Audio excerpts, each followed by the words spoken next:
Oh, Breeze Media. Oh, bambi abalabi ba Breeze Media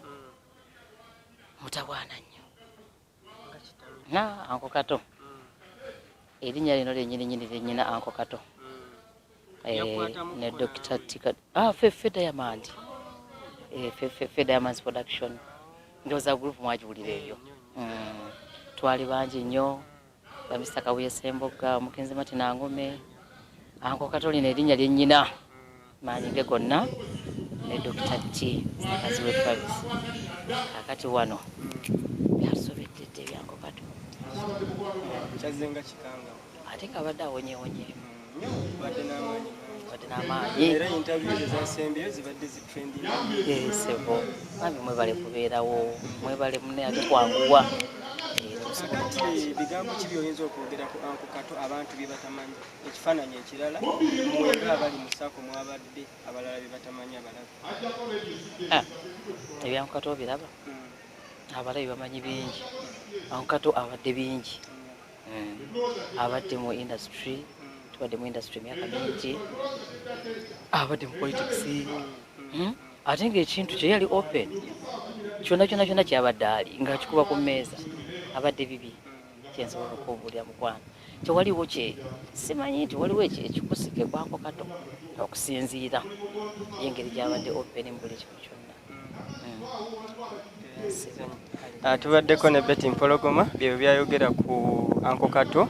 era nga okunyolwa kwa maanyi nnyo nnyini ddala atweyanzize Mami Namatovu Irene maama nga kitalo nnyo bannange kitalo ddala Anko Kato bigambo ki by'oyinza okumwogerako omulabi wa Breeze Media byatamanyi ekyokusooka nsooka okusaasira ab'enju maama omukyala abaana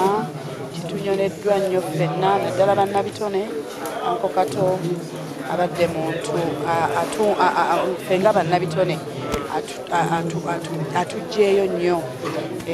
era bw'oyogera ku kigambo MDT music dance and drama buli kimu abadde Anko Kato abadde akikola nnyo nga yakyettanira nnyo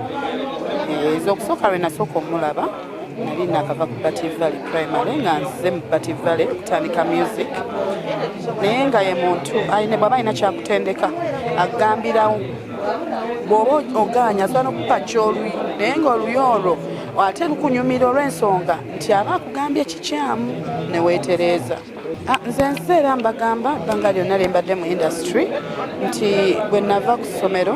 nasookera ku Bative Valley ate bw'ogamba Bative Valley Anko Kato, Uncle John, Aunt Mariam, bonna bangi Uncle Abe so bennasangawo bennasooka okukubako amaaso era bantwala ng'omwana Anko Kato yantwala nnyo ng'omwana era nangayidinga tweyanziza nnyo kitalo nnyo nyini ddala omulabi wa Breeze Media katukusembereze Phinah Masanyalaze naye akubuuzeeko mami nga kitalo nnyo ekya Anko Kato bijjidde mu kaseera nga tonna recoveringa ate era kitalo nnyo okusayidi y'ennyumbayo kitalo nnyo byonna bijja mulundi gumu sabiti Anko Kato oyinza kumwogerako ki omulabi kyayinza okumanya ku sayidi eyiyo Anko Kato nze mbadde muyita Anko Kato naye nga taata wange music gye natandikira ng'omuzinyi he has mentored me era tulaba nti products za Anko Kato buli mwana ayitedde mu mikono gy'omulaba nga ali very different when it comes to the music industry yatuwa guidance kuba abadde tasiyirizaako kazibu kitegeeza nga akubuulira ekikyamu ensonga lwaki otulaba banammwe mutwenyumirizaamu ne weba leadership baatuwa guidance y'amaanyi so I remember him for that then ekirala abadde muntu omu alwanirira industry openly nga teyeetiiridde abadde advocating for reconciliation and peace in the music sector and the creative sector kibi nnyo nti agenze takimaliriza naye nga abadde ne payini ku mutima ate tubadde tumwetaaga because without history you can't clean up a big current so we will miss him dearly I will miss him because nze ndi product yate kansanze Kampala his product he mentored me. Of course wemba wendi wano bwetuli ffenna kino ekintu kikwata ku entertainment ate kati tolaba PR ate luba tolina kirala kyobuuza nyenzera buli muntu teri muntu atasaba butajja wa so ffenna tuli represented. Kitalo nnyo nnyini ddala.